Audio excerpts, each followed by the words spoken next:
네, 저희 같이 말씀 보시겠습니다. 같이 보실 말씀은 사도행전 1장 6절에서 8절까지입니다. 길지 않으니까 같이 읽었으면 좋겠습니다. 사도행전 1장 6절에서 8절 같이 한 목소리 읽겠습니다. 시작.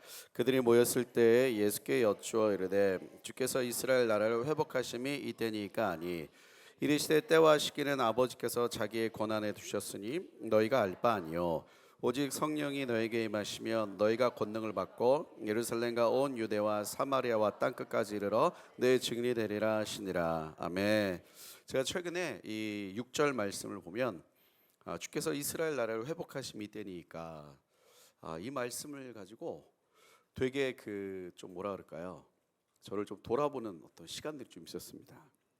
여러분 이스라엘에 가면은 이스라엘 갔다 오신 분은 아시겠지만 여름에 가면 굉장히 날씨가 좋습니다.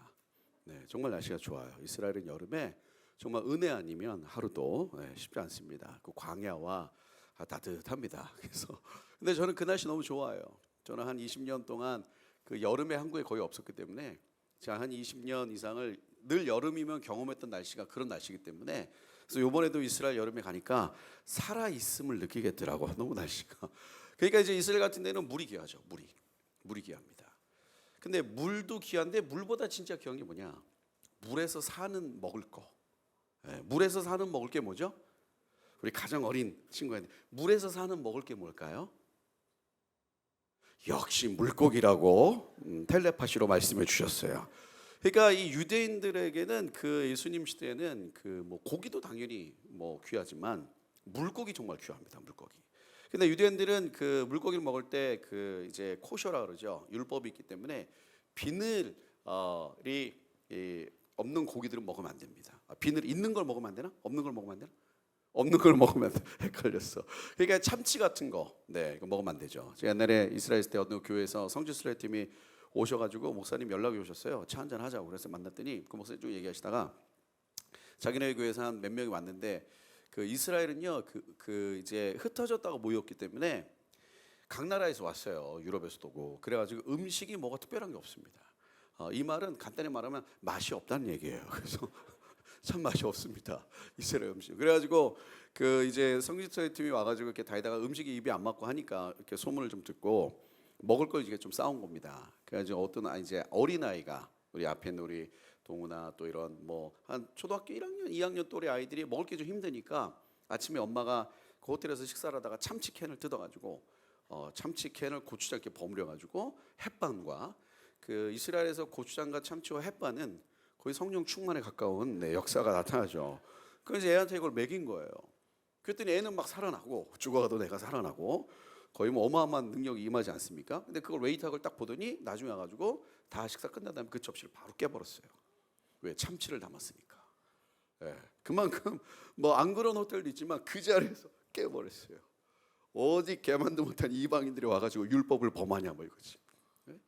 그럼 뭐 그런 거 있잖아요. 피자랑 카페라떼 먹으면 그 하레들이 지나가서 막 욕하기도 하고. 그러니까 이제 그 이스라엘 사람들은 그런 게 이제 까다롭죠. 그러니까 그 중에서 물고기가 귀해요. 물고기가.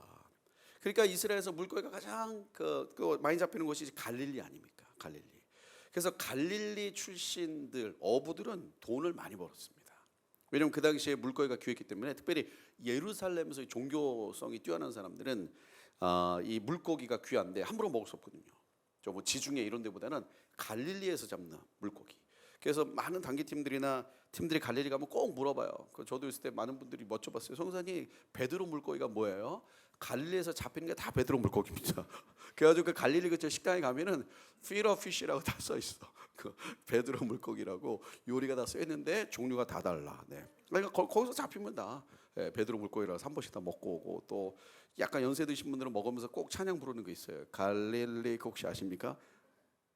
그런 게 있어요. 우리 미래 세대는 잘 모르겠지만 추억의 찬양 같은 게 있습니다. 근데 그러니까 이제 그 갈릴리에서 사는 그 유대인들은 이제 특별히 직업이 어부인 경우에는 굉장히 부자입니다. 그러니까 오늘날로 말하면 거의 중견기업 하나를 중소기업 하나를 얻는 거예요. 그러니까 그 어부 중에서도 진짜 그 정점은 뭐냐? 배를 갖고 있는 거죠. 배. 그러니까 배를 갖고 있는 어부는 그냥 아주 건실한 중소기업의 사장님이에요. 한 청년이 갈릴리에서 열심히 물고기를 잡고 있었습니다. 근데 이 청년이 어느 날 가만히 물고기를 잡고 있는데 소문을 들은 거예요. 저 이스라엘 저쪽에서 대랍비가 나타나셨다. 그가 갈릴리에 오셨다. 그러니까 갈릴리는 이제 여러분 대충 아시겠지만 갈릴리 이 북쪽은 로마의 지배 아래에 있었습니다. 갈릴리에서 조금 이렇게 내려가면 이제 나사렛이 나옵니다. 나사렛. 그러니까 나사렛 가기 직전에 찌포리라고 있어요. 찌포리. 이름도 참 재밌죠. 찌포리인데 찌포리가 그 당시 로마의 행정 수도입니다. 이스라엘 다스리는.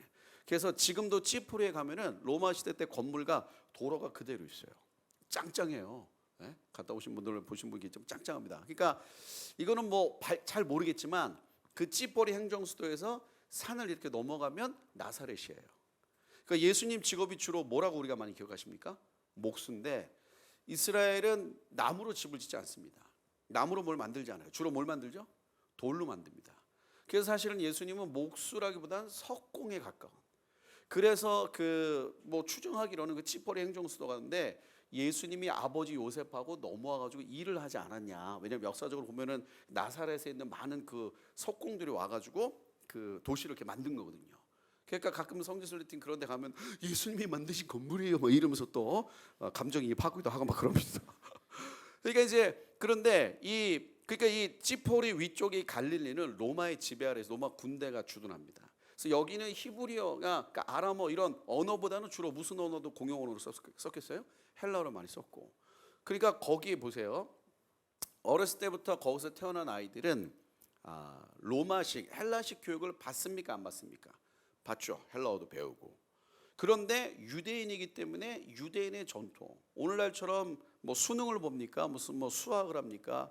뭐 영어를 배우겠어요? 뭐 배우겠어요? 그래서 그때는 공부 잘한다 그랬을 때는 뭐 예를 들어서 사도행전을 보면은 베드로나 이런 베드로를 보고 그 당시 종교 지도자들이 학문 없는 평범한 애인 줄 알았다 그랬잖아요. 거기서 말하는 학문이 뭐겠어요? 영어 수학이 아니라 율법에 대한 지식.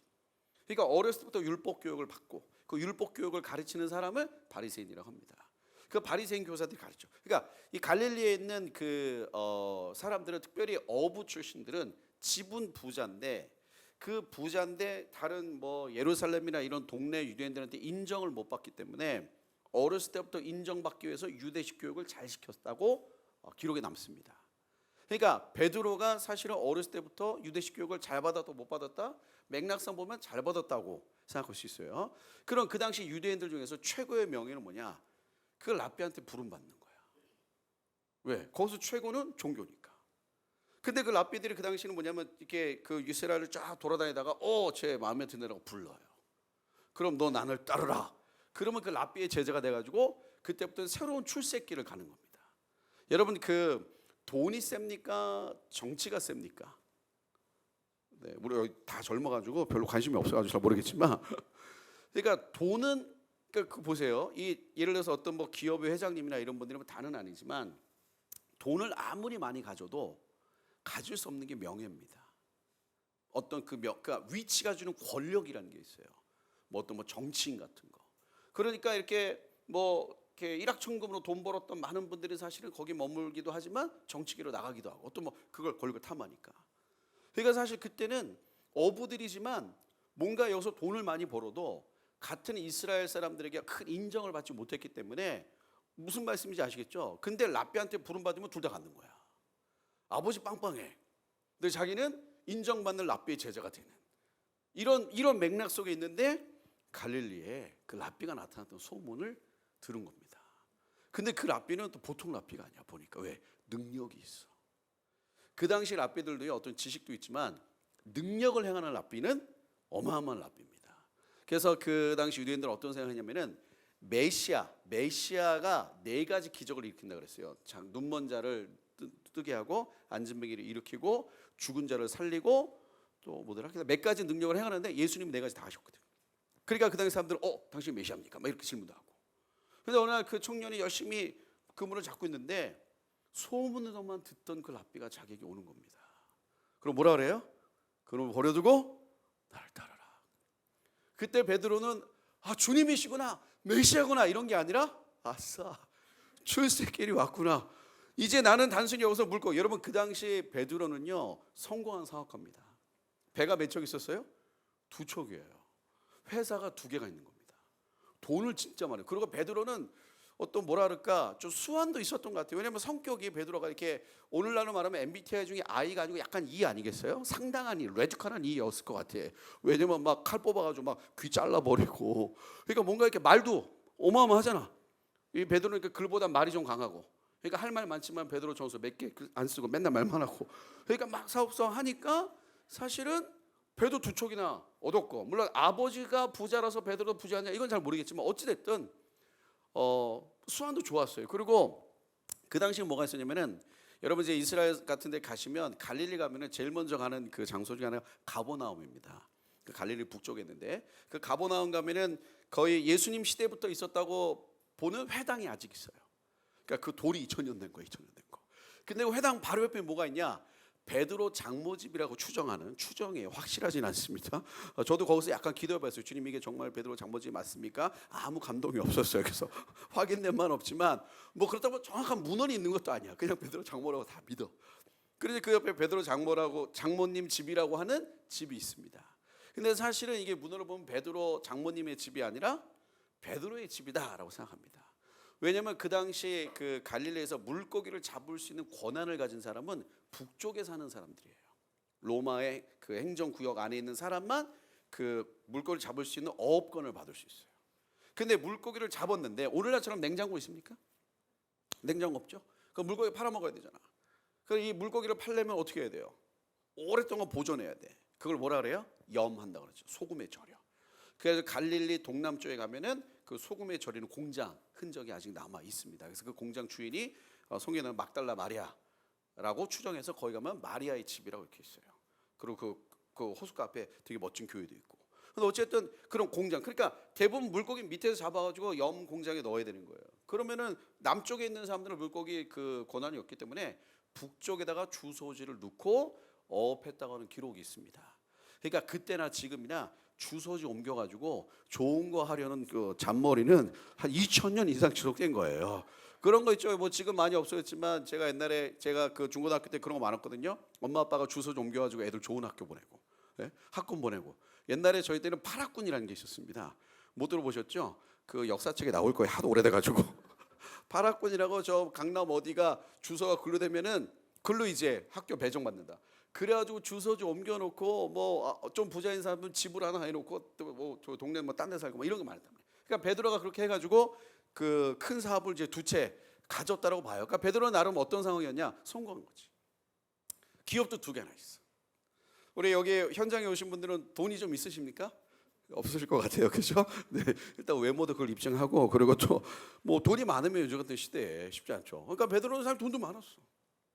그리고 돈이 많고 그 많은 돈이 계속 주기적으로 유입되는 구조가 있었어. 그냥 물고기만 잡으면 돼. 그래가지고 팔아먹으면 돼. 그것도 배가 두 척이야. 그러니까 사실 베드로는 누릴 만큼 누리지 않았을까. 거기다가 결혼도 했죠. 결혼도 했고 뭐 애가 있는지 없는지 모르겠지만 확실히 나오죠. 결혼도 했고 장모님도 있고. 그러니까 사실 인생에서 어느 정도 성공한 청년이었단 말이에요. 젊은. 여러분 20대 때 기업 두 개 가진 사람이에요. 20대 때 그것도 괜찮은 기업. 그냥 등록할 수는 있겠지. 네, 여러분 그 구청 가지고 등록하면 바로 사장님 냅니다. 네, 사장님 되는데 1초도 안 걸려요. 그 어플로도 가능합니다. 어플로도 가능해. 근데 베드로는 그런 사장님이 아니고 정말 괜찮은 사장님이에요. 20대인데 얼마나 중소기업 두 채를 갖고 있는 청년이 있어요. 우리 자매님들 20대인데 아주 그냥 건실한 중소기업 두 개를 만든 청년이야. 믿음은 조금 약해. 그래도 은혜 받습니다. 그래도 약간 관심 갖고 믿음은 결혼해서 키우면 돼. 막 이런 이상한 전략으로만 접근도 하기도 하고. 그러니까 베드로는 사실은 이제 살 만큼 살고 있는데 베드로 안에, 그러니까 베드로랑 비슷한 어떤 그 갈릴리에 있는 청년들 안에 그런 마음이 있었던 거지. 이거를 뛰어넘을 수 있는 유일한 방법 중에 하나는 뭐다? 랍비한테 부름을 받는 거다. 근데 어느 날 그 유명한 랍비가 소문이 랍비가 찾아온 거예요. 그리고 자기를 따라가는 거야. 그때 베드로는 어떤 마음이었냐? 뭔가 뭐 예수님을 따라가면서 뭔가 어떤 그 이스라엘의 역사와 이스라엘의 어떤 뭐 구속과 맥락과 하나님의 뭐 세계와 이런 거 전혀 관심 없고 마음 깊은 것은 뭐예요? 아싸가 있었다는 거예요. 아싸는 성공했다. 이제 나는 모든 걸 갖춘 남자가 됐다 뭐 이런 거지. 나는 돈뿐만이 아니라 명예도 갖지. 근데 베드로가 예수님 쭉 따라가다 보니까 약간씩 분위기가 약간씩 이상한 일들이 많이 일어나는 거예요. 약간씩 이상한 일. 근데 또 베드로는 또 순수함이 있었던 것 같아요. 그러니까 예수님이 중간에 야 사람들이 나를 누구라 하느냐, 뭐 더러는 그리스도요, 더러는 선지자요. 그때 예수님 베드로한테 그럼 너는 누구라 하느냐. 그때 베드로가 성령의 감동으로 했겠죠. 주는 그리스도요, 살아계신 하나님의 아들이십니다. 그 한마디가 베드로 인생을 바꾼 게 아니라 그 한마디 때문에 베드로는 지금도 뭐 존경받는 거 떠나가지고 카톨릭에서 우상이잖아, 그렇죠? 내가 이 반석 위에 교회를 세우리니. 그래서 모든 교회 주인은 열쇠 베드로가 들고 있잖아. 그러니까 베드로가 이제 엄청난 고백을 한 거예요. 엄청난 고백을 했어. 근데 베드로가 그럼에도 불구하고 분위기가 이상해. 이게 아닌데. 그래도 베드로는 예수님을 믿었어. 가까이서 보니까 이분 보통 분이 아니야. 막 바다 위를 걸어와. 막 죽은 자를 일으켜. 눈먼 자를 막 보게 하고, 못 듣는 자를 보게 하고. 그러니까 베드로 마음 가운데 확신이 있었겠죠. 이분은 누구다? 메시아다. 이분이 정말 우리 민족이 기다렸던 메시아가 맞구나. 그래서 베드로가 주님을 끝까지 따라가는 거예요. 그런데 어느 날 예수님이 야 너희들 다 모여라, 예루살렘으로 간다. 그래서 뭐라 그러냐, 자 마가의 다락방에 이제 우리 준비해라. 그래서 거기서 떡과 포도주를 나누면서 예수님이 말씀하십니다. 이것은 내 피요, 이것은 내 살이요, 나를 기념하라. 뭐 이렇게 하고 그러고 가서 준비된 나귀를 갖고 와라. 그러고 갔어요. 그리고 예수님이 다 한 다음에 제자들 데리고 겟세마네 동산으로 갑니다. 야 내가 기도할 테니까 너희도 깨어서 기도해라. 그리고 베드로가 그 밤에 이제 겟세마네 가가지고 산기도 간 거죠. 예수님의 산기도 가지고 이렇게 기도하는데 갑자기 분명히 베드로는 기도했을 거라고 저는 생각해요. 분명히 기도했는데 갑자기 예수 오셔가지고 자고 있냐? 이런 분위기 있잖아요. 너는 한시도 못 깨어 있니? 좀 깨어 있어라 얘야. 그 베드로가 그때 죄송합니다 뭐 이러지 않았을까요? 짧게 나왔지만 그럼 베드로가 이제 많이 먹고 좀 이렇게 배부르니까 좀 졸리지 않았을까? 여러분 산기도 가보셨어요? 우리 여기 청년들과 여기 있는 우리 미래에서 산기도 한 번에 가봤다 손? 네.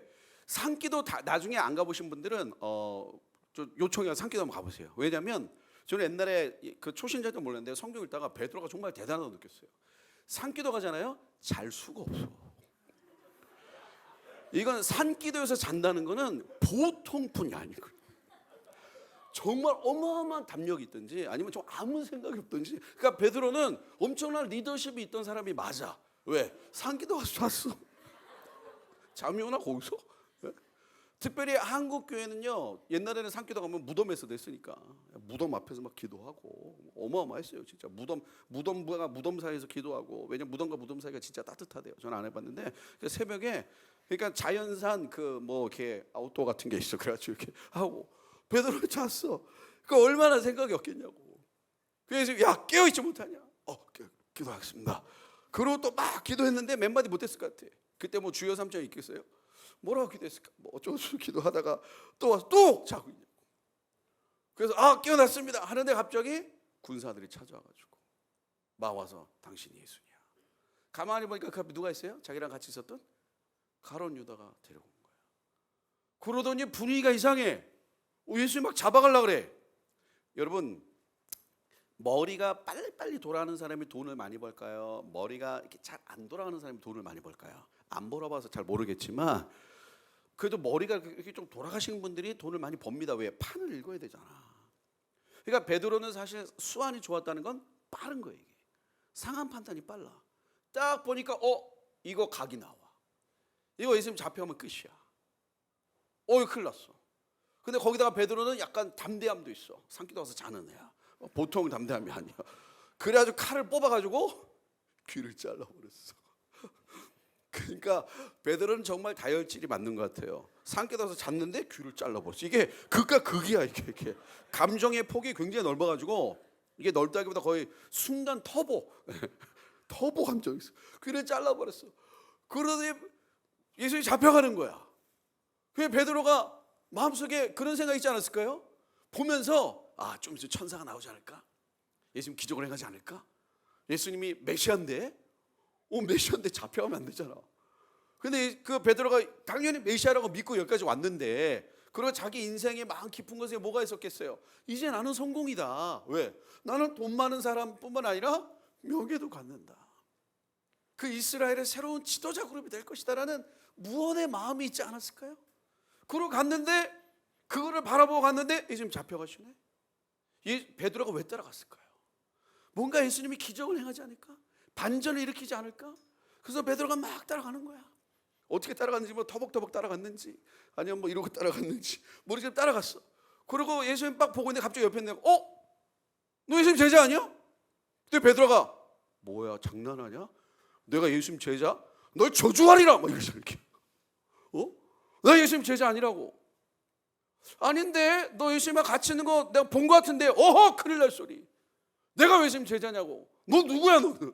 네가 예수님 제자 아니야? 성경에는요 길게 안 나옵니다. 간단하게 나오지만 여러분 성경에 있는 것처럼 그렇게 있어요? 너 예수님 제자 아니냐? 아니다. 난 그를 알지 못한다. 뭐 이랬겠냐고. 상황상 성경을 읽으면 우리 그렇게 읽잖아. 너 예수님 제자 아니냐? 아니다. 난 누구냐? 성경에 이렇게 나왔지만 그때 그 상황은 엄청 긴박하지 않았을까? 야, 네가 예수님 제자 아니야? 아닌데 나 본 것 같아. 장난하냐? 너 내가 누군지 알아? 나 갈릴리 배 두 척 있어. 뭐 이런 분이 아니겠어요? 아닌데? 아니라고 하는 그 순간에 멀리 또 예수님하고 눈이 마주친 거야. 그때 예수님 어떤 표정을 하셨을까요? 우리 같았으면 네? 여러분 만약에 친구가 여러분을 배신했을 때 어떤 것 같아요? 뭐 그런 경우 혹시 그런 거 있으면 저는 그런 건 잘 없는데 뭐 이런 거죠. 뭐 옛날에 뭐 친구랑 저는 뭐 그런 거 안 해봤지만 설이라고 아세요? 뭐 수박설 이런 거 이렇게 수박 몰래 이렇게 훔쳐와서 옛날에는 그 농촌 같은 데 가서 수박 몰래 꺼내가지고 막 먹고 막 그랬어요. 지금은 바로 가십니다. 바로 가셔서 이거 안 됩니다. 이거 안 되는데 옛날에 좀 인정이 막 있고 하니까 수박설이 하면 주인이 걸리면 그러면서 막 혼내기도 하고 그렇지만 용서도 하고 했어. 그럼 친구랑 둘이 가가지고 야 오늘 학교 끝나고 수박설이 할까? 근데 거기서 약간 담대한 애들은 닭도 훔쳤대요. 그래가지고 닭을 딱 훔쳐가지고 하는 거야. 그래가지고 푹 와. 그래서 새로운 힘을 얻는 거야. 그러면서 동시에 수박 갖고 가지고 냇가에다 딱 놓고 이렇게 딱 먹는. 그래서 친구랑 둘이 짜는 거야. 야, 우리 둘이 할까? 지금 뭐 할까? 좋았어. 가자. 그래서 하다가 재수 없게 한 명이 걸렸어. 그럼 주인이 야, 너 뭐야? 너 혼자 했어? 아니에요. 쟤랑 같이 했어요. 그 친구한테 너 얘 알아?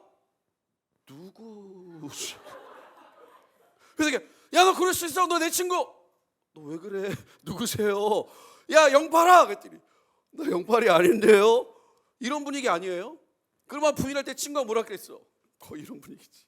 예수님이 베드로한테 뭐라고 했는지 잘 모르겠지만 그때 그 예수님의 표정과 눈빛은 표현되지 않습니다. 예수께서 베드로를 째려보다라 이런 거 없어요.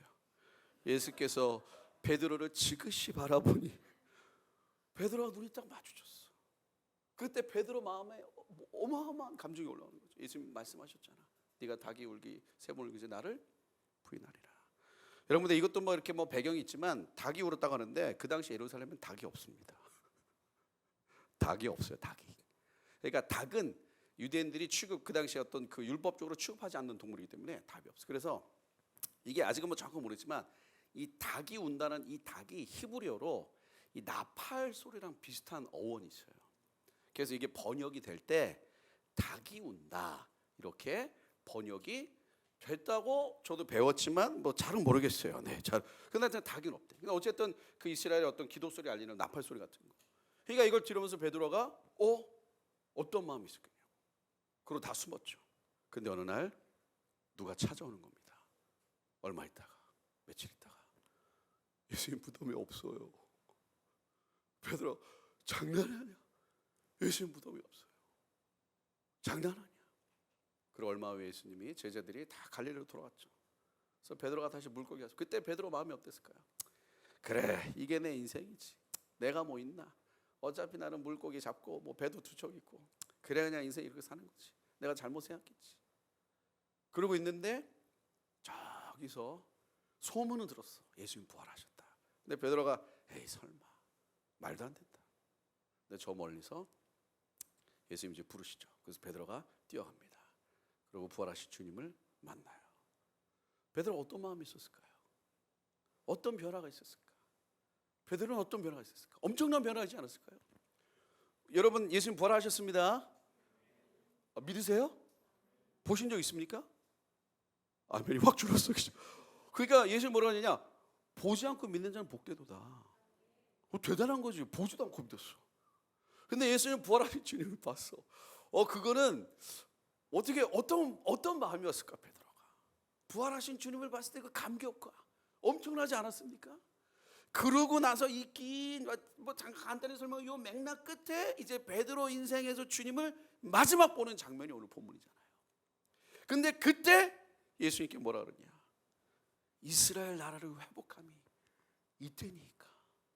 이런 거 우리가 간단한 전문용어로 뭐라 그러죠? 맥락이 없다. 정신머리가 없다.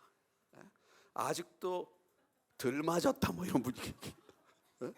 그런 거. 뭐 우리 눈치가 없는 거지. 눈치가. 우리 집에서 눈치 볼 때 있잖아요. 그렇죠? 막 딱 들어갔더니 뭐 언니랑 뭐 오빠한테 가기 전에 그 형제들만의 텔레그램방이 있을 수 있어요. 갑자기 오빠가 올립니다.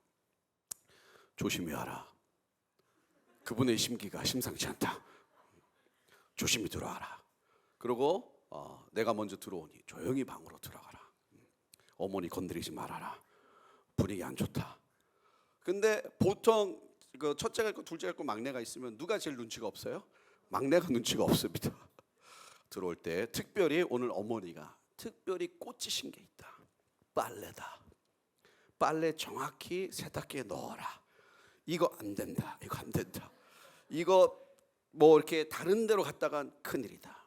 그래서 둘째가 딱 읽고 깨어 있음으로 와가지고 평소 쓰지도 않던 존댓말 어머니 다녀왔습니다. 그리고 재빨리 빨래를 일부러 또 둘째들은 상황파악이 빨라요. 일부러 그 세탁기에 그냥 놓은 게 아니고 엄마가 보는 앞에서 놓습니다. 기다렸다가 엄마가 오니까 아싸 그걸 딱 넣었어요. 그러면서 몸으로 말하는 거지. 나는 당신의 신비를 건드리지 않았습니다. 보소서. 근데 갑자기 한 20분 후에 막내가 들어옵니다. 근데 막내는 분명히 테레 남겼는데 엄마 알았어? 그러고 들어옵니다. 그리고 빨래를 툭툭 던져. 그 어머니가 그걸 보시고 어머니가 그 순간 스스로 여셨어요. 여셔가지고 삐 하고 끝났어. 그럼 끝나고 자기들끼리 모여가지고 첫째 둘째 막내가 무슨 얘기하겠어? 너는 눈치도 없이 내가 얘기했잖아. 엄마 건드리지 말라고. 근데 막내는 뭐라 그래? 뭐? 그렇다고. 내가 뭐? 뭐 하는데? 그렇다고. 그 둘째는 가만히 있다가 뭐라 그래요?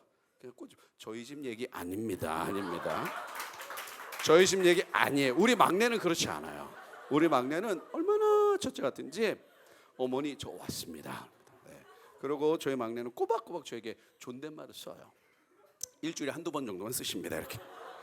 그러니까 이런 맥락 없으면 이런 거 있잖아. 그러니까 요 질문이 이거라고. 맥락 없어. 왜냐하면 이스라엘 나라의 회복감이 있다니까.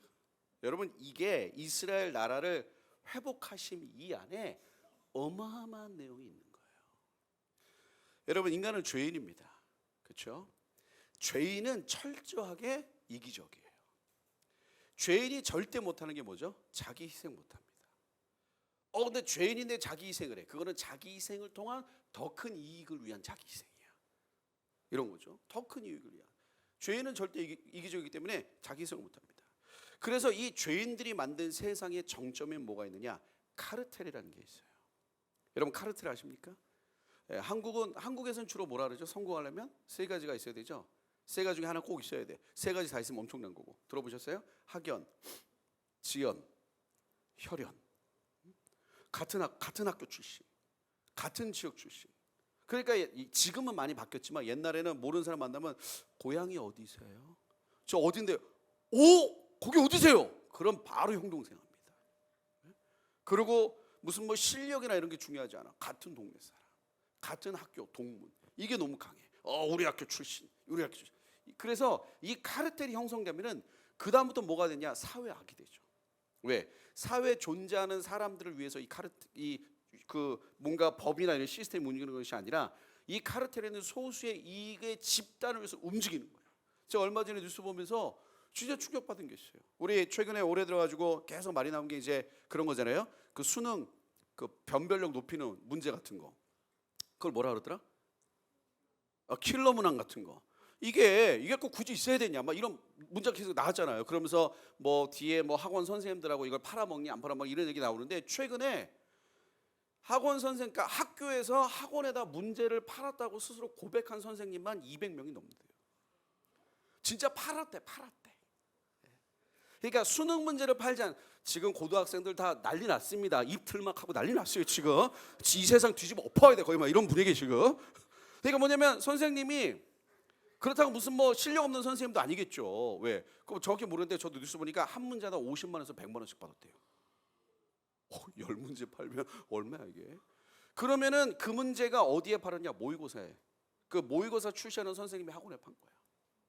그러면 여러분 고등학생들 아실 거예요. 모의고사 점수 중요해요, 중요하지 않아요?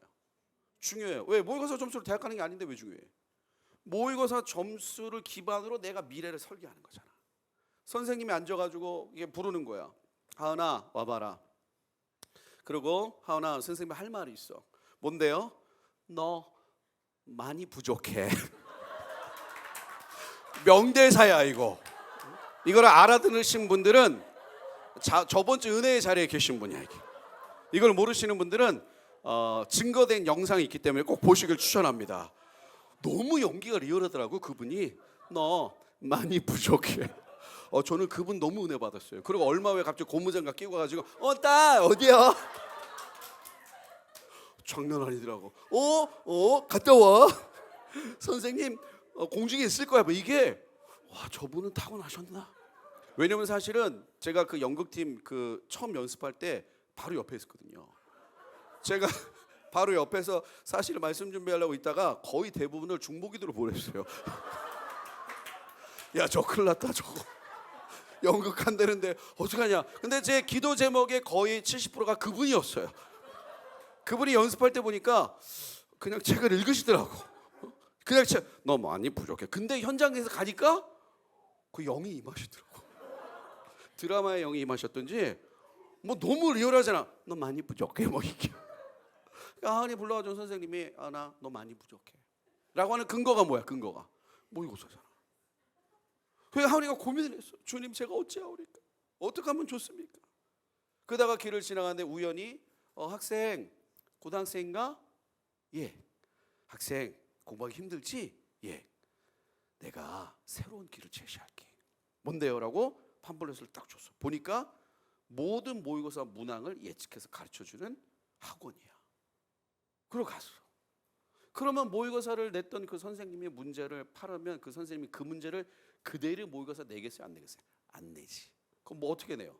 숫자만 바꾸든지. 그런 걸 전문용어로 뭐라 그래요? 유형. 그러니까 학원에서 유형을 가르쳐주나. 근데 정말 모의고사에 그 유형이 나왔어. 오, 이 학원은 대단하다. 거의 그런 학원은 학원이 아니죠. 그러니까 그런 유형을 가르쳐주는 선생님은 보니까 선생님이 아니에요. 선지자예요. 이분은 거의 선지자고 그리고 선지자를 뛰어넘어가지고 나가는 사도적 교사들도 있어요. 사도적 교사. 그리고 그 문제를 잘 풀 수 있도록 그러니까 학원도 가만히 보니까 오중은사대로 가는 분들이 많이 있더라고. 목자적 교사도 있고 사도적 교사도 있고 선지자적 교사도 와가지고 야 너 똑똑히 기억해. 이 문항 반드시 나온다 해가지고 막 하잖아. 선지자가 막 예언하시고 근데 그 예언대로 이루어지잖아. 그리고 그 예언을 믿도록 또 이렇게 돌보는 선생님들이 믿어야 돼. 하은아 믿어야 돼. 저 선지자 선생님 말씀의 유형은 반드시 나온다. 믿어야 돼. 왜냐하면 저 선생님이 5년간 적중시켰어. 믿어야 돼. 그럼 원장님 사도적 원장이 모여가지고 여러분 인생 뭐 있냐고 대학이 결정하는 거 아니겠냐고 딱 비전 제시하고 딱 카르텔. 제가 그거 보면서 야 이거 진짜 이거 카르텔이지 카르텔. 여러분 카르텔은요 우리나라에만 존재하는 게 아닙니다. 전 세계 다 존재해요. 카르텔 자기들끼리. 하나님이 그러니까 이 세상에 이 악한 이 세상을 움직이는 가장 악한 조직 중에 하나는 전 카르텔인 것 같아요. 그 소수의 이익을 위해서 다른 사람 다 죽여버리는 시스템이거든. 실력 중요하지 않아. 혈연이야. 그러니까 뭐냐면 여러분 어떤 조직에 있어서 혈연 뭐 아버지가 그 어떤 아들이 그 아버지 걸 물려받으면 돼요 안 돼요? 그러니까 뭐가 문제가 있어? 괜찮지. 뭐 아들이 아버지 걸 물려받아도 문제가 생깁니까? 근데 문제는 뭐야? 실력이 없는데 아들한테 물려주는 게 문제지. 실력이 있으면 무슨 문제가 되겠어요? 아니 아들이 아버지보다 더 잘하면 아들이 하면 되지. 근데 완전 엉망진창에 뭐 난리도 아닌 그 아들이 물려받았어. 왜? 아들이란 이유 하나 때문에. 그러니까 엉망이 돼도 다 땜빵하는 거야. 그게 카르텔 아닙니까? 이 베드로의 이 말, 이스라엘 나라를 회복하심이 이 안에 가장 깊은 곳에 베드로는 눈치챘는지 안 모르겠지만 카르텔의 DNA가 있는 거예요. 카르텔의 DNA. 여러분 그 혈연, 학연, 혈연, 지연이 움직이는 세상 본 적 있습니까? 전 본 적 있어요. 옛날에 뭐라고 말을 그랬지만 제가 어떤 모임에 갔어. 다 예수 안 믿는 분들이야. 예수 안 믿는 분들이 밀실에서 하는 무슨 모임이 있어. 그래서 제가 아는 선배가 있어가지고 한번 따라가 봤어. 그 음료수 먹으면서 그분들은 다 이렇게 주님을 만났는데 저는 옆에서 열심히 음료수 먹었어요. 음료수 열심히 먹고 그리고 열심히 그런 데는요 그 안주가 전문 용어죠. 안주가 아니에요. 식사예요. 네, 식사. 안주로 뭐가 나오냐? 엄청 고급 스테이크 막 이런 게 나와. 그래서 저는 막 할렐루야 하고 열심히 스테이크 먹고 이게 안주야? 거의 식사야 식사. 그러고 음료수 먹고 제가 거기서 깜짝 놀랐어 진짜. 내가 현장을 봤어 진짜. 정말 학연, 지연, 혈연이더라. 그 안에서 정말 어디서도 들을 수 없는 정보들이 싹 돌아요. 돌고, 거기 출신이셨어요. 그런 이런 정보가 도는 이유가 뭐예요? 너도 살고 나도 살자지, 그렇죠? 정보를 주는 이유가 너 죽고 나 죽지 아니잖아, 그렇지? 이 카르텔.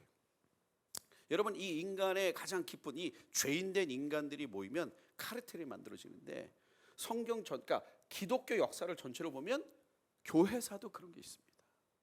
카르텔이 있어요. 정치적인 거 움직입니다. 이익을 위해 움직여요. 그래서 예수님이 항상 그걸 깨는 겁니다. 이 종교, 교회 안에 카르텔의 정점이 있었던 건 언제입니까? 그게 이제 종교개혁 바로 직전이었지. 교황과 그 왕과 귀족과 이 카르텔. 그러고서 뭐 백성들이 어떻게 되든 다른 사람 어떻게 되든 자기들끼리 잘 먹고 잘 사는 막 그 강한 그 카르텔. 그거를 루터가 등장해서 깨버리면서 오늘날 우리 개신교가 나왔어요. 제가 이 말씀을 왜 드리냐? 제가 이스라엘 나라를 회복하심이라는 이 단어를 최근에 읽으면서 엄청 많이 회개한 게 있어요. 여러분 한국교회 사랑하시죠? 네, 사랑하십니다. 그럼 한국교회가 다시 살 수 있도록 여러분 인생을 다 드리실 수 있죠? 네, 일단 한 80% 아멘만 있고 생명까지 드릴 수 있죠?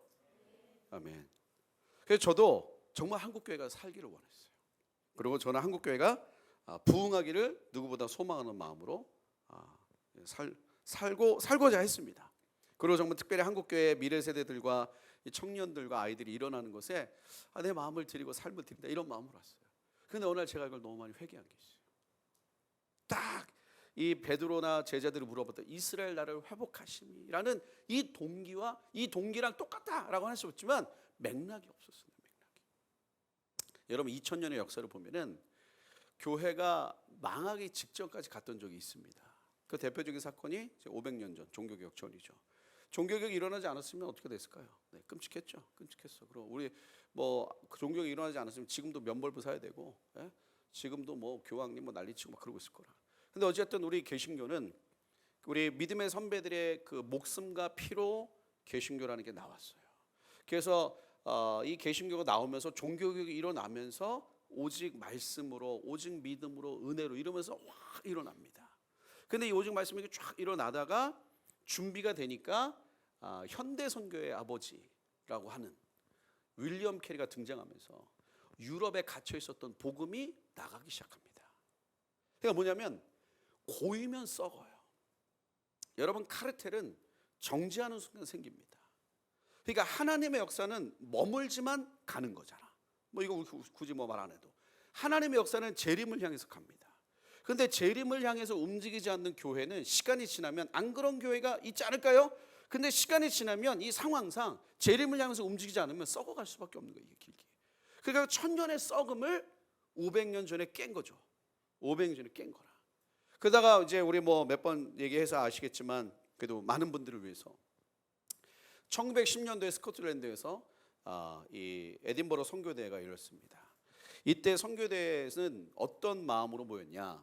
여러분 1910년 바로 직전 1800년도는 혹시 역사 좋아하십니까?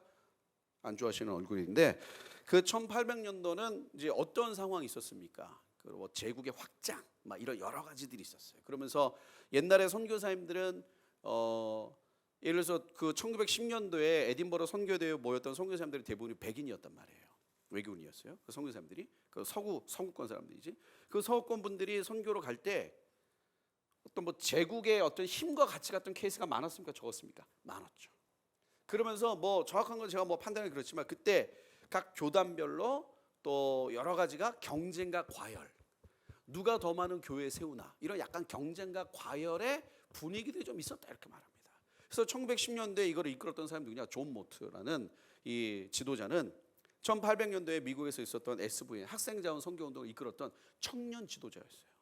20대 때 새로운 부흥, 선교 부흥을 일으켰던 존 모트가 40세가 돼서 이걸 모아가지고 야 우리 경쟁하지 말고 교회를 많이 세우는 게 선교가 아니지 않냐, 이게 목적이지 않냐, 너무 경제하고 확장하고 이렇게 가지 말고 우리가 연합하자, 한 마음으로 가자라는 연합과 일치라는 것을 주제로 1910년도에 모입니다. 이때 유일하게, 그러니까 이게 거의 마지막 모임이었어요. 복음주의와 에큐메니칼의 경계가 없이 모였던 마지막 경계 모임. 그러면서 선교사들이 이때 연합과 일치라는 마음으로 막 움직여서 막 일어나기 시작합니다. 게다가 우리 몇 번 이야기한 것처럼 세계대전이 터집니다. 1차 세계대전이 터지면서 기독교는 심각한 고민에 빠지게 되죠. 왜? 세계대전을 이끌었던 이거를 주최했던 국가가 기독교 국가인 거야. 그러니까 하나님은 어디 계신 건가? 도대체 어떻게 된 건가? 그러면서 야 이러다가는 이 세계교회 기독교 국가라고 말했던 국가가 소위 말하는 사람들 죽이는 전쟁의 주범이 되고 그런 전쟁을 주도하는 기독교 국가가 되니 이게 뭐냐, 이게 도대체 어디가 문제냐, 이러면 큰일 난다 해서 이런 위기감 속에 1948년도에 우리가 잘 아는 WCC라는 게 모임합니다. WCC가 이게 형성된 건 1948년도에 세계대전 이후의 분위기를 보면서 야 이게 뭔가 문제가 아니냐, 이게 뭔가 잘못됐다 그러면서 WCC가 결정되면서 19세기 제국주의 시대 때 주도했던 선교 이거 버려야 된다, 뭔가 확장적이고 승리주의적 선교 버려야 된다, 선포와 전도와 교회개척 위주의 선교로 가면 안 된다. 그럼 이제 어떻게 해야 되냐, 선교사들이 가서 선교해야 된다, 그들과 대화를 해야 된다, 공존해야 된다는 방식으로 선교를 해야 된다는 반성이 일어나게 됩니다. WCC 중심으로. 그러다가 1952년에 빌링겐 대회라는 데서 여러분 많이 들어보셨던 미시오 데이, 하나님의 선교라는 개념이 선교, 그러니까 신학적으로 딱 정리가 되는 거예요. 자, 이 첫 번째 배경이 있었고, 두 번째 배경은 1900 이제 세계대전 이후에 그럼 세계가 평화로웠냐? 어떤 일이 벌어졌습니까? 1950년도 막 불이 붙어가는 게, 특별히 1960년대 빵 터지면서 공산화, 어떤 그 사회주의 노선이 확 형성되죠. 소련과 이쪽으로 쭉. 그러면서 서구권 선교사님들이 있었던 그 제3세계 국가라는 곳에서 공산화가 들어가니까 서구권에 대한 반감이 있어요? 아니면 좋아합니까? 싫어하는 거야. 미국 몰아내자! 왜? 몰아내자! 뭐 이런 분위기잖아. 일단 몰아내자요. 왜? 반 어떤 서구적 형성들. 이런 어떤 공산주의가 급속하게 됩니다. 그러다가 1910년도에 그 에딘버러에서 있었던 세계 선교대회에서 뭐가 있었냐면은 인터내셔널 미셔너리 카운슬이라는 이 IMC라는 조직이 만들어집니다. 이건 뭐냐면은, 이 조직은 뭐냐면 1910년도부터 세계 선교 운동을 주도하는 조직이 나온 거예요. 이게 IMC가. 이게 세계 선교 운동을 우리가 함께 세계 교회가 일치와 연합으로 함께 하겠다라는 이 IMC가 1960년도에 보면 이제 1961년대에 이 IMC라는 게 세계 교회 협의회로 종속이 됩니다. 그러니까 세계 선교 운동을 주도하는 조직이 1948년도에 생긴 WCC에 1960년대에 합쳐지면서 이름을 뭐라고 바꿨냐면은 Commission on World Mission and Evangelism. 그러니까 뭐냐면 세계 선교와 전도 위원회라는 컨셉으로 바뀌어요. 뭐 좋은 말인데 이때부터 어떤 일들이 생기냐? 전도와 선교의 경계가 사라집니다. 애매해지는 거예요. 여러분, 선교는 뭐죠? 선교와 전교의 차이는 뭡니까? 선교와 전도의 차이. 한국에서 전도하면, 복음 전하면 전도고, 이스라엘 가서 전도하면 선교인가요? 그렇죠? 왜? 타 문화, 다른 민족에게 복음을 증거하는 것이 선교라는 게 정의되어 있어요. 그전에는. 근데 1961년에 IMC가 WCC로 병합되면서 이런 개념들이 이렇게 흐려집니다. 이렇게 흐려져. 그러다가 1968년도에 여러분 잘 아시는 WCC 4차 선교대회에서 선교는 인간화라는 개념을 확정하고, 이와 더불어 1973년에 WCC 주관으로 열렸던 방콕에서의 선교대회 때 영원 구원, 구원이란 뭐냐? 영원 구원이 아니라 오늘의 구원이라는 개념으로 바꿉니다. 자, 이 배경을 우리가 이제 좀 아시지만 한 번만 더 모르는 분들 위해서 정리를 합니다. 1961년도에 빌링겐 선교대회에서 독일 제가 이거를 이름을 잘 못 외워가지고 독일어 가요. 되게 발음이 어려워요. 독일 슈투트가르트. 이거 끊어서 얘기해. 슈투트가르트. 슈투트가르트 교구의 감독이었던 칼 하르텐슈타인. 이거 거의 뭐 강장공장 공장장 강장 이런 느낌인 것 같아. 슈투트가르트의 칼 하르텐슈타인. 이거 열심히 연습하면 발음 좋아질 것 같아. 슈투트가르트의 칼 하르텐슈타인이 빌링겐 대회에서 이 하나님의 선교라는 이 라틴어를 선교 신학적으로 정리를 딱 합니다. 그러니까 이게 신학화됐어요. 자, 이건 뭐냐? 두 가지 개념입니다. 뭐냐? 전쟁을 딱 끝나면서 보니까 여러분 전쟁이 있는 나라 가보셨어요? 힘들어요, 진짜. 처참합니다. 전쟁 우리나라도 사실 옛날에 1950년대 60년대 이렇게 사진 보면 정말 처참하죠. 1950년대 서울 사진 한번 검색해 보세요. 다 캠핑장 나옵니다. 다 캠핑장이야. 다 텐트 치고 있어. 건물이 어디서 다 부서졌는데. 제가 옛날에 어느 그 중고등부 그 설교 가지고 1950년대 한국 사진 딱 보여줬더니 어떻게 와 캠핑장이다 그러더라고. 그러니까 그런 이제 해병대 보내야 돼. 해병대 보내가지고 조국 수호 뭐 이런 거 하고 와야지. 와 캠핑장이다.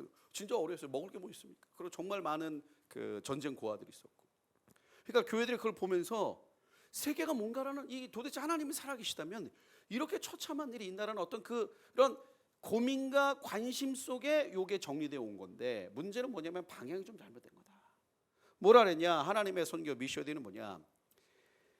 그러니까 하나님은 영혼을 구원하는 데만 그치는 것이 아니라 사회랑 그 공동체 전체를 구원하는 것이다. 이게 구원의 참된 의미다. 뭐 그럴듯하잖아. 아니 복음전에서 예수 믿으면 뭐하냐? 노예인데. 복음전에서 예수 믿으면 뭐하냐? 굶어 죽고 있는데 지금. 복음전에서 예수 믿으면 뭐하냐? 에이즈로 다 죽어가는데. 그러니까 이 사회 전체를 구원시키는 거다. 그래서 정말 이 땅에 인간 하나님의 형상을 담은 인간이 처참하게 무너진 이 사람들을 회복하는 이거를 뭐라 하느냐? 하나님의 샬롬이라고 표현한 거예요. 샬롬. 우리 한번 인사해 볼까요? 샬롬. 샬롬 뜻이 뭐죠? 평화입니다. 야 이게 인간이 사는 거냐?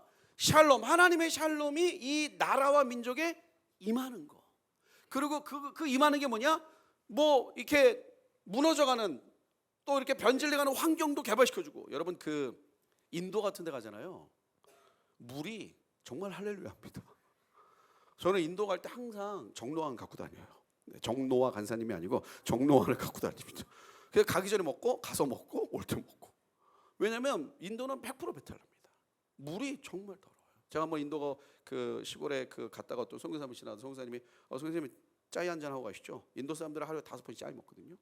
그 짜이가 길거리 짜이를 먹는데 갔는데 잊을 수 없어요. 길거리 파는 그 짜이인데 그릇이 이 조그만 게 있어요. 그거 따라주는 거야. 그러니까 내 앞에 있는 어떤 인도 청년이 먹었어. 그 먹은 그 그릇을 닦아서 다 주는데 뭐 그럴 수 있죠. 닦는데 어떻게 닦냐? 수건으로 닦는데 정체성이 불분명해요. 이게 분명히 우리 문화권에서는 걸레라고 하는 건데 이걸로? 그리고 어떻게 닦냐면 컵을 옆에 있는 물에다 한번 담궈요. 근데 그 물이 정말 창세기에 나오는 흑암의 기품이 있는 저 물은 도대체 얼마나 된 것일까?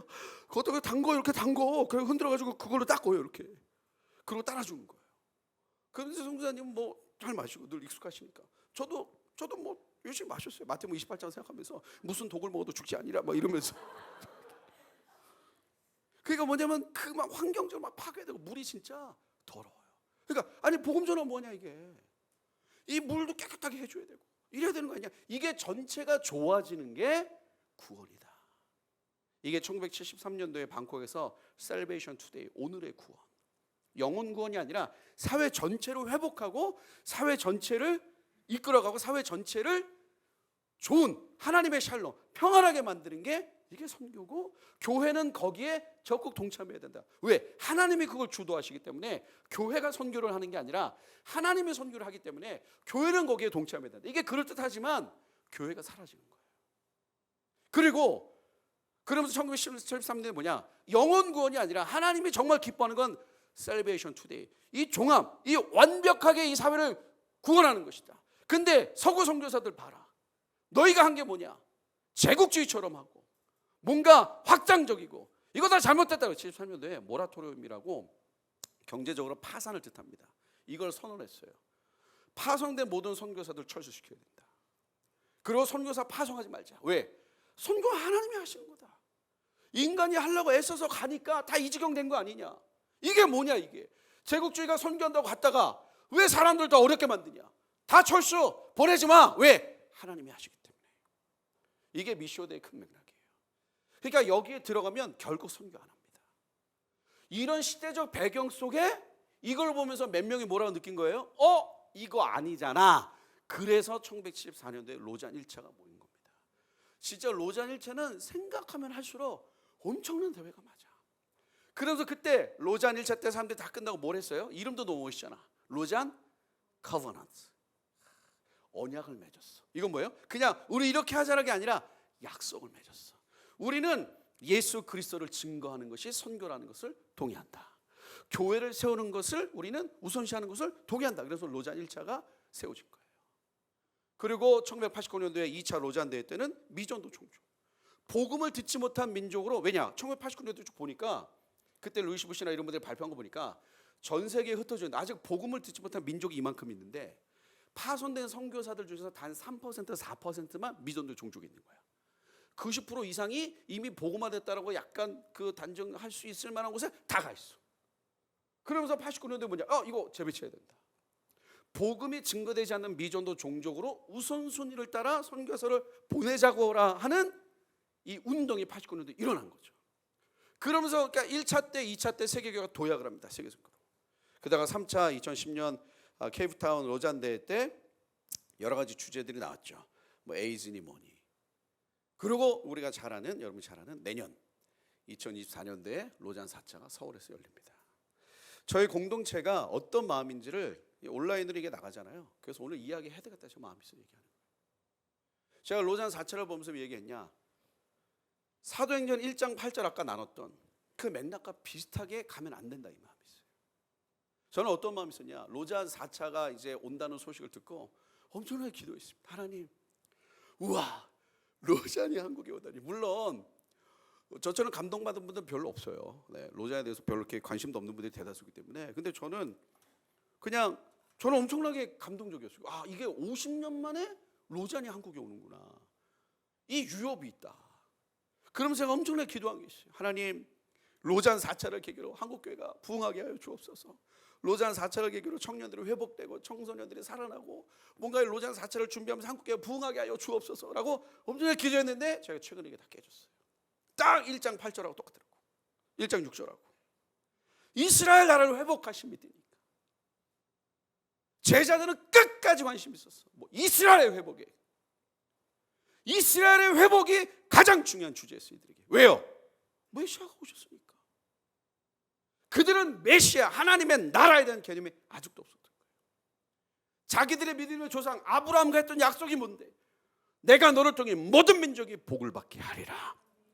다른 민족에 관심이 하나도 없어. 다른 민족에도 예수야가 전해지는 관심 하나도 없어. 그 난리 치던 베드로 제자들까지도 부활하신 예수님을 봤는데도 결국 질문하는 게 뭐냐? 이스라엘 나라를 회복하면 이때니까. 이스라엘 회복밖에 관심이 없어. 제가 이거를 읽다가 하나님 저를 깨시는 마음이 있어요. 제가 로잔을 보면서 생각했던 게 뭐냐? 한국교회 부흥이었거든. 이게 아닌 거예요.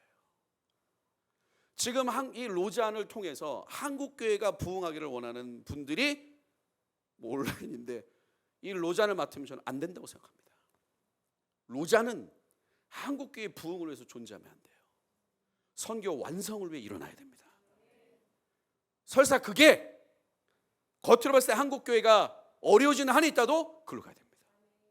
한국교회를 살리고 숫자적으로 이걸 늘리고 이걸 계기로 뭔가 숟가락 얹어가지고 이름 하나 내려고 하는 그런 모든 분들 사라져야 돼요. 진짜 로잔의 참된 의미가 뭡니까? 재림을 향해 가는 그 하나님의 나라, 재림을 향해 움직이는 그 하나님의 그 역사에 그걸 바라보면 로잔 1차가 모인 거 아니에요. 그리고 이걸 이어가는 우리 미래 세대, 그들의 미래 세대, 우리를 바라보며 그걸 한 건데. 로잔 4차 대회는 한국교회 부흥 운동으로 가면 안 됩니다. 한국교회 부흥 운동은 1장 6절과 저는 같은 맥락이라고 봐요. 왜 로잔이 한국교회에 존재해야 되는데? 한국교회가 로잔을 위해서 가야지. 왜 로잔이 한국교회로 오냐고요? 한국교회가 로잔을 향해서 가야지. 그래서 사실 로잔 4차 때는 여러 가지 주제들을 하시지만 그게 필요하죠. 왜냐하면 복음주의라고 해서 사회 관심 없는 게 아니니까. 로잔 1차 대회도 우리가 복음만 전하자 이게 아니라 그리스도인이 사회 관심 있어야지. 우리 아까 기도했던 것처럼 그런 동성애 문제라든지 이런 사회적인 문제 놓고 기도하잖아요. 기도하는데 가장 우선순위 뭐냐? 모든 민족의 복음이 증거되는 거 이거. 그러니까 차라리 이번 4차 같은 데는 선교가 계속 얘기돼야 되고 선교 완성. 그럼 지금 코로나 이후에 여러분 보세요. 1차 때랑 지금 비슷합니다. 세계대전 지나가면서 모든 교회들의 상황이 바뀌었어요. 어떤 상황이 바뀌었습니까? 틀이 바뀌었어. 하나님이 움직이시는데 이 세상이 왜 이렇게 가는가? 코로나 2, 3년 지나가면서 모든 세계가 판이 바뀌었어요. 거기다가 여러분 보세요. 소위 말하는 이 WCC가 주관하는 이 사회를, 그러니까 오늘날의 구원, 이 사회를 회복시켜서 하나님의 구원을 완성한다. 하나님의 샬롬. 이게 결국 뭐냐? 유토피아 건설이에요. 이 땅에 유토피아를 만들자는 맥락은 똑같은 거예요. 지금 보세요, 세상이. 극도의 유토피아로 갑니다. 여러분 지금 모르겠습니다. 저 어떻게 될지. 앞으로 몇 년 안에 이게 터지면 에너지 혁명 아니에요? 에너지 혁명. 지금 뭐 상온초 전도선이 뭐니 막 난리치고 하는데 이게 또 얼마 전에 일본에서 또 뭐 대박 뭐 나갔더라고. 여러분 그거 아세요? 그 액체, 고체, 기체 말고 또 하나 물질이 뭐죠? 이거 뭐죠? 이거는 고체죠. 이거는 고체인데 이 안에 있는 건 액체죠. 이걸 기체화 하려면 이렇게 하면 기체인가 액체인가? 액체, 고체, 기체 말고 또 뭐가 있어요? 플라즈마라는 게 있어. 플라즈마. 역시 똑똑해. 많은 분들이 플라즈마 거의 이런 플레이스 뭐 이런 거 아니야?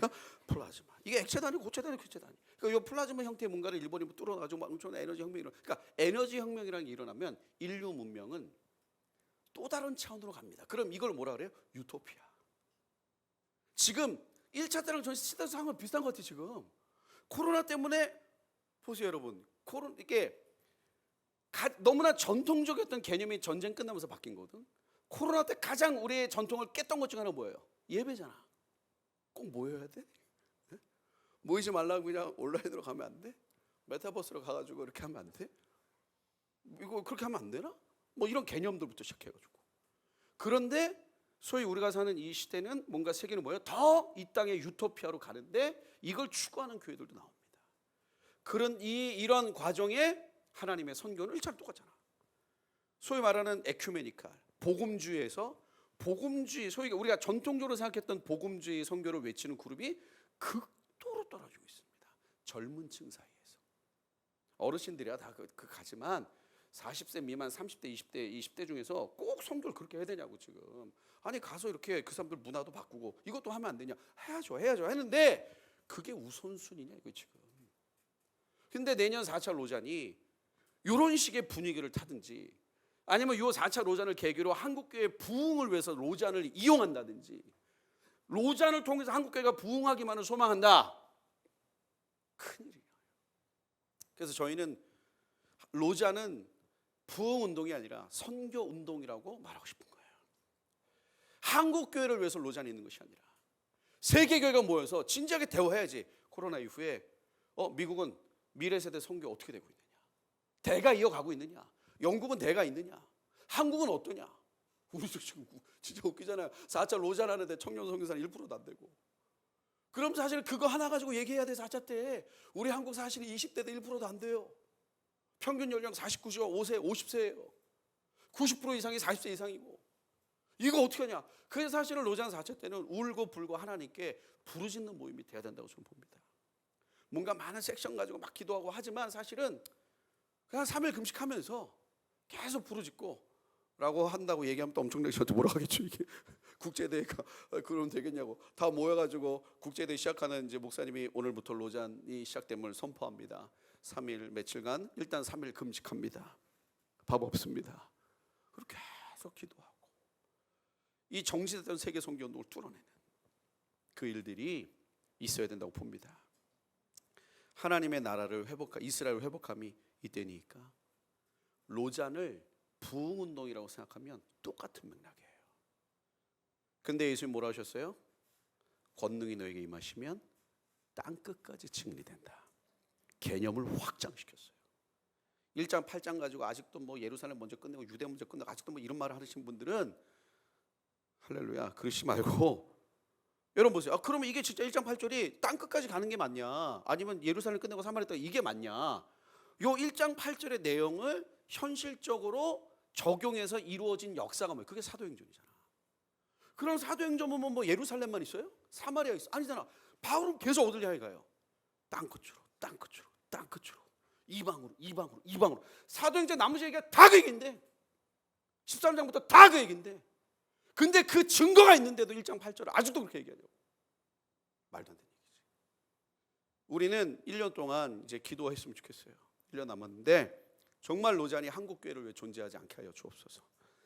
로잔을 뭐 그런 우리 지금 로잔 하시는 많은 그 목사님과 그런 분들이 저는 그렇다고 생각하지 않습니다. 그러나 그걸 우리가 경계하자 이 얘기예요. 한국 교회 부흥을 위해서 로잔을 사용하지 않는다. 로잔은 한국 교회 부흥을 위해서 존재하지 않는다. 우리가 로잔을 통해서 한국교회 부흥만을 부르짖는 것이 아니다.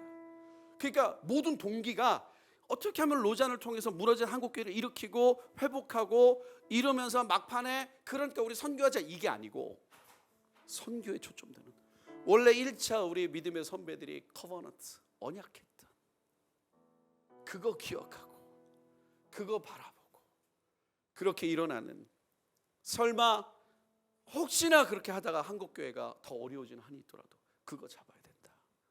한국교회 부흥을 위해서 로잔은 존재하는 것이 아니라 하나님이 한국교회에 주신 어떤 그것을 위해서 로잔을 쓰는 것이 아니라 1차에 임했던 그 믿음의 선배들이 말했던, 여러분 인간은 가장 깊은 곳에 동기라는 게 있어요. 그렇게 난리쳤는데도 결국 마지막에 뭐라고 물어봐요? 이스라엘 회복이. 그 이스라엘 회복 그 안에 그 제자들 마음 가장 깊은 곳에 그게 있는 거지. 그게 권력과 이게. 그게 없었으면 더 멀리 봤을 거예요. 우리 안에 이제 한국교회 안에 있는 이런 모든 카르텔 다 무너져야 됩니다. 그리고 부흥운동이 아니라 선교운동으로 로잔이 바뀌어야 됩니다. 우리 이렇게 원하시는 분들 좀 일어나서 같이 한번 찬양하고 우리 기도했으면 좋겠습니다. 우리 예배 때 나오셔서 우리 같이 한번 찬양하고, 우리 괜찮으면 옆에 있는 분 한번 쫙 안아주시면서 축복하시겠어요? 하나님께서 우리를 새롭게 하십니다. 네. 네. 우리 한 번 더 격려하시죠. 주님 앞에 맥락 없이 살지 맙시다. 네. 같이 한번 찬양하겠습니다.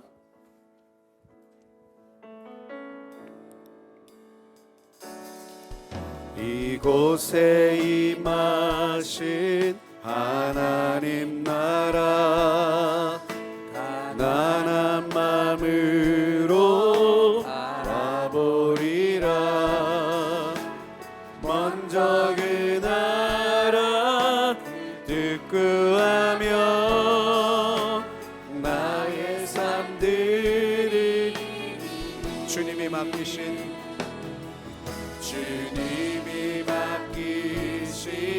하나님 나라 하나님의 눈으로 바라보리라.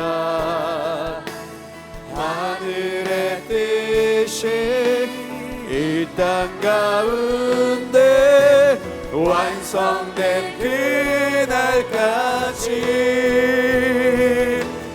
믿음 다여 그 위에 서리라. 하나님의 나라는 무너지지 않으리. 믿음 다여 그 나라 세워가리라. 주님 선포합니다. 믿음 다하여 믿음 다하여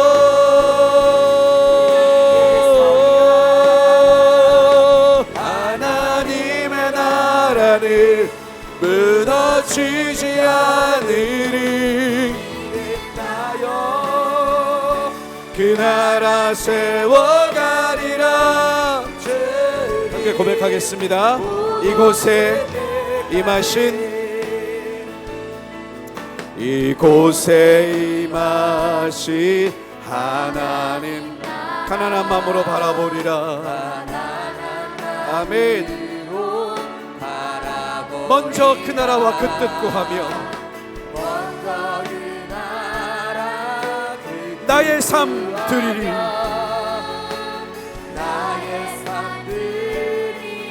주님이 맡기신 하나님 나라 믿음의 눈으로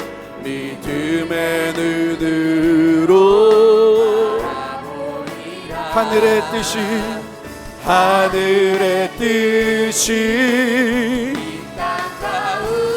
네 완성된 그날까지 믿음 다여 그 위에 서리라. 하나님의 나라는 무너지지 않으리. 믿음 다여 그 나라 세워가리라. 주님 곧 오실 믿음 다하여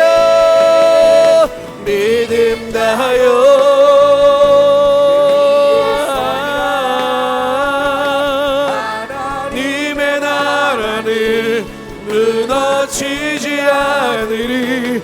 믿음 다하여 세워가리라.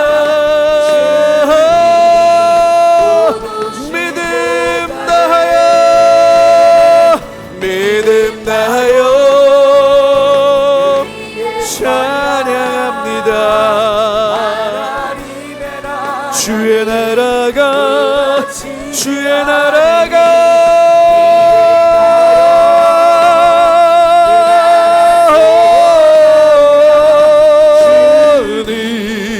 고도 믿음 다하여 그 위에 서리라.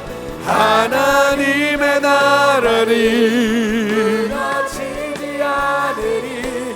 믿음 다하여 그 나라 세워가리라. 주님 오실 때까지.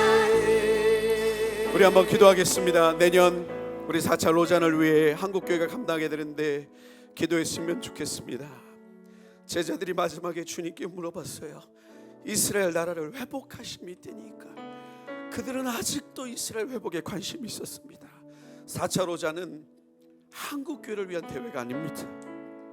한국교회 부흥을 위해서 로잔이 있는 게 아니에요. 저도 그렇게 기도했습니다. 하나님 로잔을 계기로 한국교회 살아나게 해주세요. 소망하죠. 그러나 로잔은 한국교회를 위해서 존재하는 것이 아닙니다. 하나님의 나라는 교회를 위해서 존재하는 것이 아니에요. 교회가 하나님의 나라를 위해 존재하는 것입니다.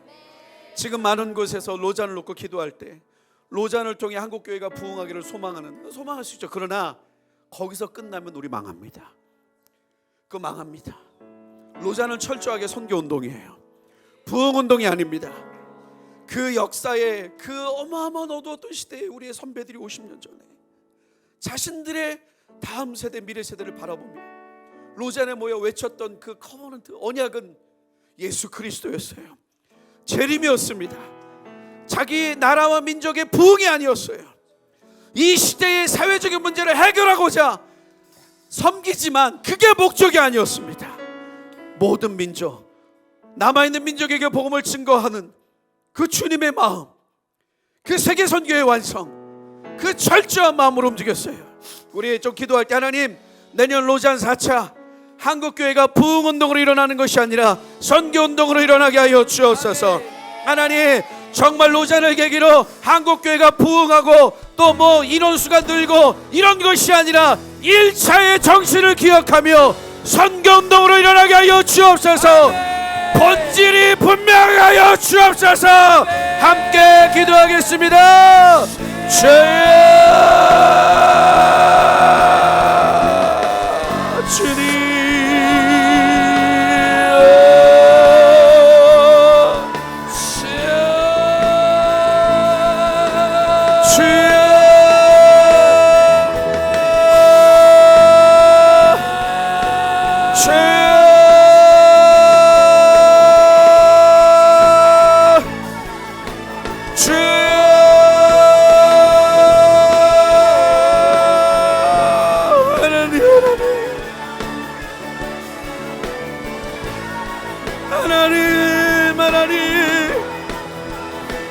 하나님, 한국교회 부흥운동으로 사용되지 않게 하여 주옵소서.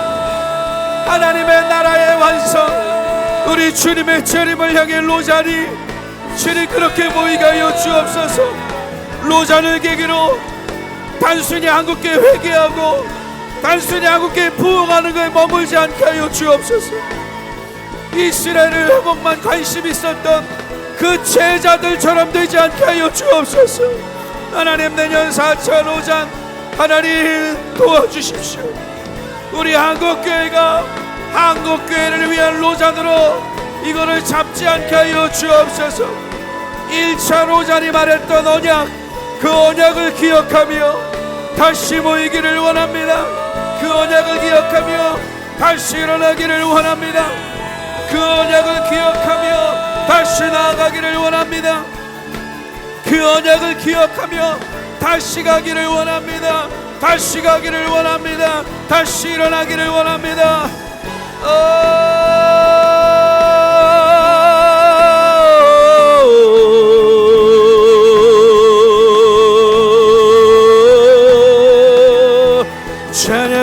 찬양합니다.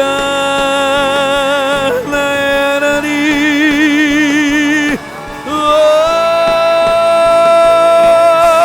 하나님 도와주옵소서. 하나님, 이 4차 로잔을 하나님이 도와주옵소서. 이 4차 로잔을 하나님이 기억하여 주옵소서. 이 4차 로잔을 하나님께서 하나님 도와주셔서 한국교회 부흥운동이 되지 않게 하여 주옵소서.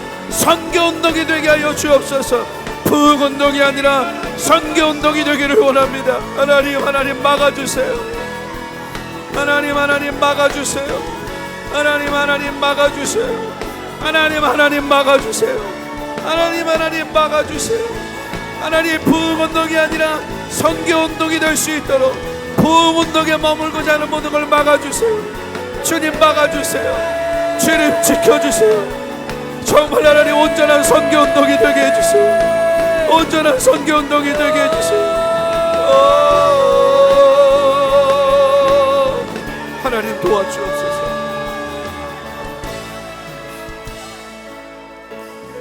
우리 한 번 더 기도합니다. 1973년 방콕 선교대회에서 선포했어요. 오늘의 구원, Salvation Today. 그리고 그들은 선포합니다. 모라토리엄. 선교사 안 보내. 보내면 안 돼. 철수시켜. 여러분, 로잔은 보내자는 거예요. 누가 가리요? 우리 주님의 마음은 그 누가 가리요? 아니, 엄청난 시대에 꼭 가야 돼? 인터넷으로 할 수 있고 또 충분히 전할 수 있잖아. 우리 생각이에요. 그 함지적으로 말이 크게 되나? 원래 전도에 미련한 것으로 하나님은 영혼을 구원하십니다. 선교는 떠나는 거예요. 다른 민족으로 가는 겁니다. 이제 4차 로잔 대회 때 모든 세계교회의 고민이 그겁니다. 선교의 다음 대가 없어요. 젊은이들이 일어나지 않고 그걸 이어갈 젊은 리더들이 없습니다. 이거 놓고 기도해야죠, 로잔에. 그리고 이게 논의돼야 됩니다. 그리고 그게 진짜 그 일이 이루어지는 게 진짜 나가는 거예요. 우리 마지막 기도할 때 괜찮으면 우리 두 손 들고, 하나님, 4차 로잔 대회는 한국교회 부흥운동으로 남아있지 않게 해주십시오. 로잔 대회 이후에 한국교회가 부흥했다, 회개했다, 이런 역사적 기록 남지 않게 하시고, 로잔이 끝나고 세계교회가 다시 자기들의 아이들을 보냈더라. 4차 로잔 대회 이후에 세계교회가 자신들의 청년들을 다시 보내더라. 예루살렘으로 보내더라. 이스라엘로 보내더라. 중동으로 보내더라. 남은 땅끝으로 보내더라. 하나님, 이런 기록이 남는 이런 일들이 일어나는 4차 로잔이 되게 하여 주옵소서. 우리의 아이들과 우리의 젊은이들을 다시 보내는 그런 대회가 되게 하여 주옵소서. 부흥운동이 아니라 보내는 운동이 되게 하여 주옵소서. 우리 함께 기도하겠습니다. 주여,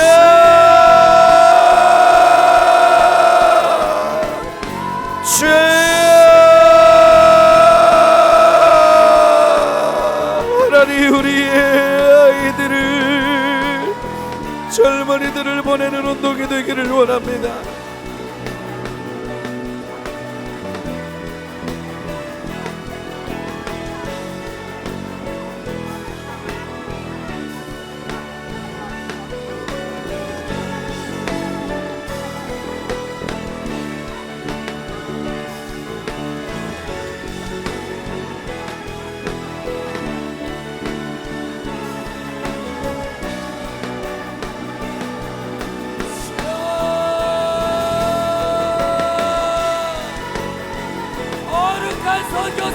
찬송하네. 그날 온전히 되게 하여 주옵소서.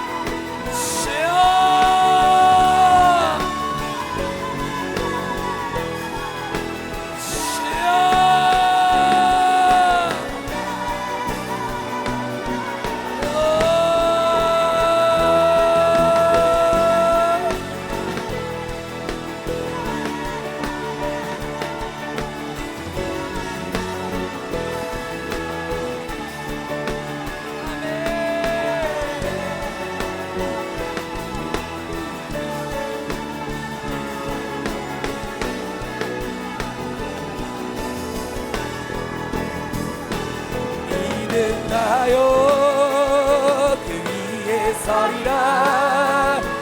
하나님의 나라는 무너지지 않으리. 믿음나요 그 나라 세워가리라. 주님 곧 오실 때 믿음나요 그 위에 서리라. 하나님의 나라를 무너지지 않으리. 믿음나요 그 나라 세워가리라. 주님 곧 오실 때 마라나타 마라나타 마라나타. 아멘. 주 예수여 오시옵소서. 마라나타 마라나타. 선포합시다. 우리 주님 우리 주님 다시 오실 길을 만들자. 십자가를 들고 땅 끝까지 우리 가리라. 아멘. 우리 주님 하늘 영광 온 땅 덮을 때 우리 땅에서 주님 맞은 우리 주님 다시 오실 길을 만들자. 십자가를 들고 땅 끝까지 우리 가리라. 아멘. 우리 주님 하늘 영광 온 땅 덮을 때 우리 땅 끝에서 주님 맞으리. 마라나타 마라나타. 아멘. 주 예수여 오시옵소서. 마라나타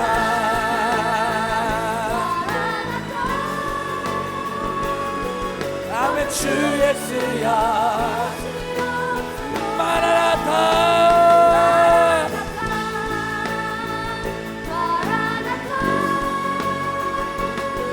아멘. 주 예수여 오시옵소서. 마라나타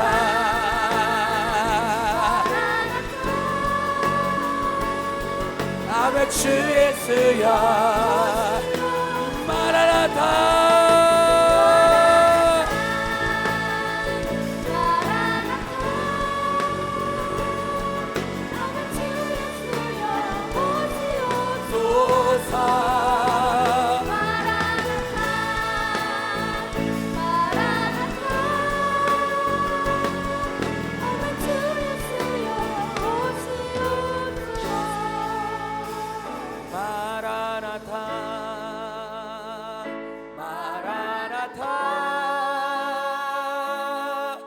아멘. 주 예수여 오시옵소서.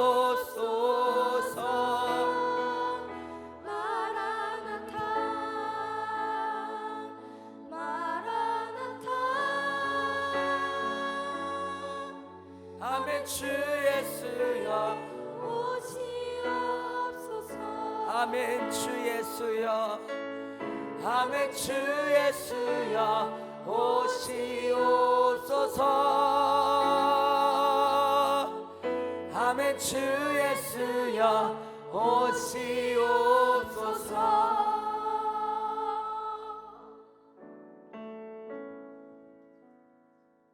마라나타 주 예수여 속히 오시옵소서. 하나님, 이것이 우리의 유일한 고백입니다. 하나님, 로잔을 준비하며 나아가고 있는 한국교회 고백. 하나님, 이 로잔이 한국교회 부흥을 위해서가 아닌 주님, 한국교회가 세계교회 선교 부흥을 위해서 썩어질 수 있는 시간이 되게 하여 주시옵소서. 주님, 선교 부흥으로 일어나기 원합니다. 청년들이 깨어나기 원하고 미래 세대가 깨어 일어나 모든 민족을 향해 달려가기를 원하오니 주님, 기름 부어 주시옵소서. 예배하며 기도하며 준비할 때에 선교 부흥을 위해 목숨 걸고 달려갈 미래 세대가 깨어나게 하여 주시옵소서.